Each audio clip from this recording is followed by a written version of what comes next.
Welcome back to the channel traders market analysis video. इस video के अंदर देखेंगे पिछले हफ्ते जो हमने सारे स्टॉक्स निकाले तो सारे किस तरीके चले, अगले हफ्ते के कौन से स्टॉक्स में मैं पर्सनली ट्रेड करने वाला हूँ, इसी के साथ में निफ्टी बैंक निफ्टी की क्या लेवल्स रहने वाली है और सेक्टर्स किस तरीके से परफॉर्म कर सकते हैं, इन सारी चीजों के ऊपर हम इस वीडियो के अंदर डिस्कस करेंगे। So let's start this video with Nifty and bank Nifty analysis.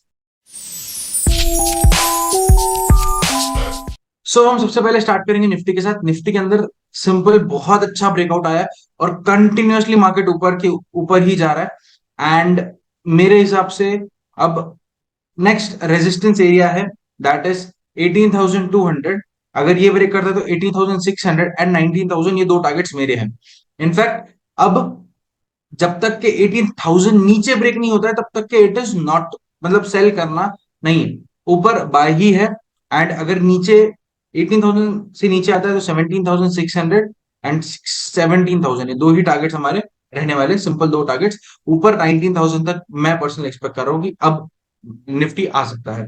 Next is bank Nifty. And bank Nifty के अंदर भी देखो तो ये रेजिस्टेंस इसने ब्रेक कर दिया है। So now resistance will act as support, और जैसे ही इसके ऊपर जाता है तो 44,000 एंड जो लास्ट वीडियो में मैंने बोला था 46,000 का टारगेट, वो इस बार मुझे पर्सनली लगता है कि अचीव होगा। 43,000 ब्रेक होता है तो हमको नीचे की तरफ भी रेडी रहना है for the target of 42,000 and approximately 40,500। ये दो टारगेट्स के लिए आप नीचे की तरफ रेडी रह सकते हो। बाकी मैं पर्सनली एक्सपेक्ट कर रहा हूँ कि मार्केट यहाँ से ऊपर ही जाएगा। ठीक है, सो इसी के साथ हमारा निफ्टी और बैंक निफ्टी का एनालिसिस कंप्लीट हो गया। अब हम आते हैं सेक्टोरियल एनालिसिस के ऊपर और देखते हैं सेक्टर्स किस तरीके से परफॉर्म कर सकते हैं अगले हफ्ते।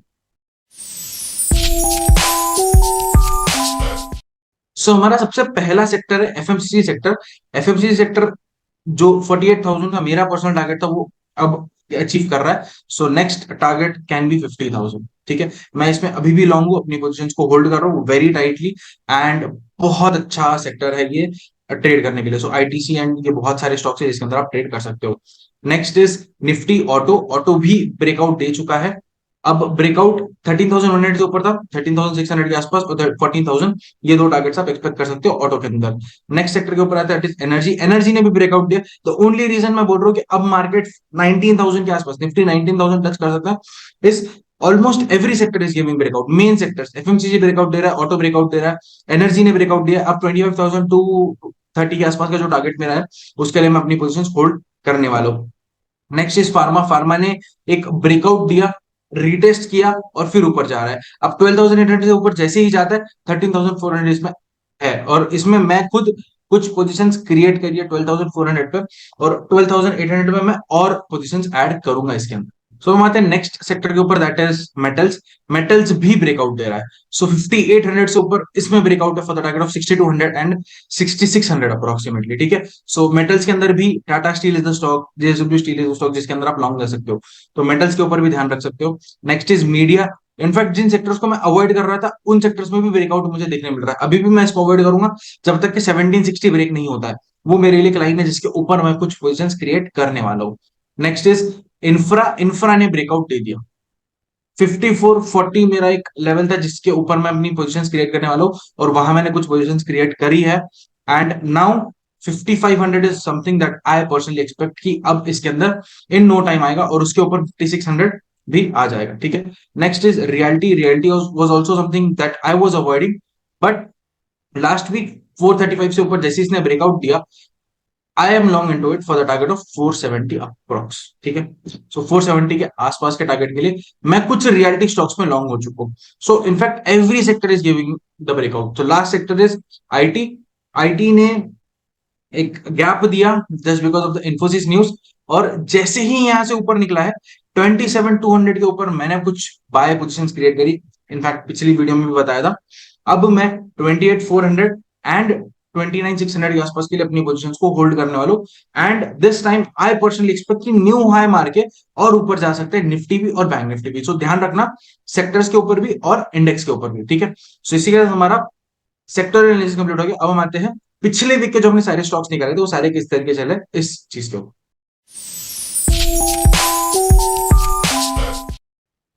पिछले हफ्ते हमारा सबसे पहला स्टॉक था ल्यूपिन। ल्यूपिन के अंदर ऑलमोस्ट 680 के आसपास we were long for the target of 730 and 770। So 700 से ऊपर एक ब्रेकआउट मिला है and I am personally holding the positions for 730 and 770। Next stock के ऊपर आता है दैट इज आईटीसी। आईटीसी में हमने 400 के आसपास कुछ लॉन्ग पोजीशंस क्रिएट करी थी which we are suppose to hold till 480। So ITC is a long sector, इसके अंदर पोजीशंस होल्ड करी जा सकती है। Next is Shriram transport finance. इसके अंदर 1440 पे रेजिस्टेंस लिया, वी बॉट एट 1380। 1440 के आसपास इसने रेजिस्टेंस लेके फिर नीचे आ रहा है। सो अब इसके अंदर हमारे टारगेट अचीव हो गए। Now this is something that we are going to avoid.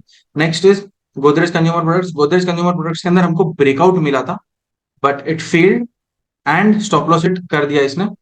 So now अगर ये 900 से सपोर्ट लेता है तो 960 के आसपास के लिए लॉन्ग पोजीशन बना सकते हो और avoid Godrej.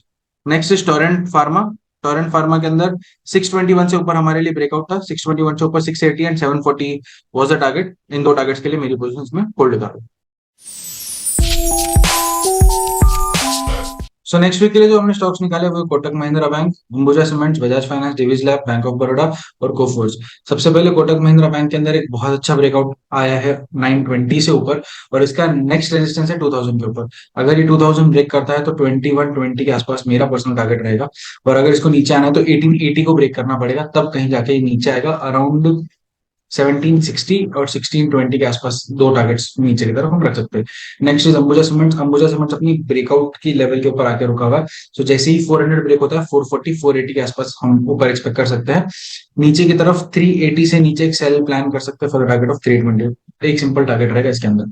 Next is Bajaj finance. Bajaj finance भी ब्रेकआउट दिया है रिसेंट, बहुत अच्छा ब्रेकआउट है और ऊपर एक बहुत अच्छा इंपॉर्टेंट रेजिस्टेंस एरिया है।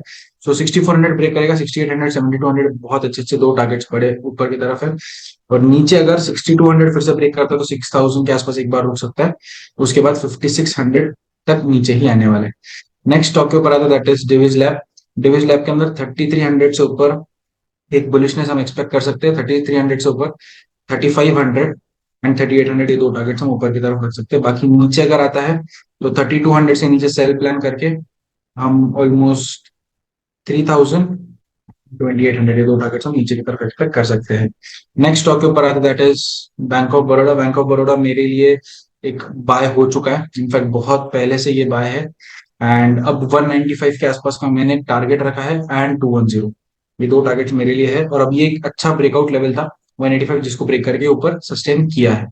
सो इसके अंदर मैं सिर्फ बाय ही प्लान कर रहा हूँ, इसके अंदर कोई सेल प्लान नहीं है मेरा as of now. So this stock has nothing to do with sale, just a buy trade या फिर एक पोजिशनल बाय जो मैं होल्ड कर रहा हूँ। Next is Coforge. कोफोर्ज 4200 से ऊपर सीधा 4400 एंड 4800 ये दो टारगेट्स दिखा सकता है। नीचे अगर आता है तो आई वुड सजेस्ट 4000 से नीचे ही सेल प्लान करना एंड स्ट्रेट अवे 3600 के आसपास एक ही टारगेट रहेगा जो नीचे 400 पॉइंट्स का एक टारगेट मैं पर्सनली एक्सपेक्ट कर रहा हूँ। ठीक है, सो इसी के साथ मैं इस वीडियो को खत्म करता हूँ। आई होप आपको वीडियो जरूर पसंद आएगा। वीडियो पसंद आए तो please like share subscribe comment सब कुछ करके जाना। With that said I end this video, very very happy trading to all guys, bye and thank you for watching and staying this long.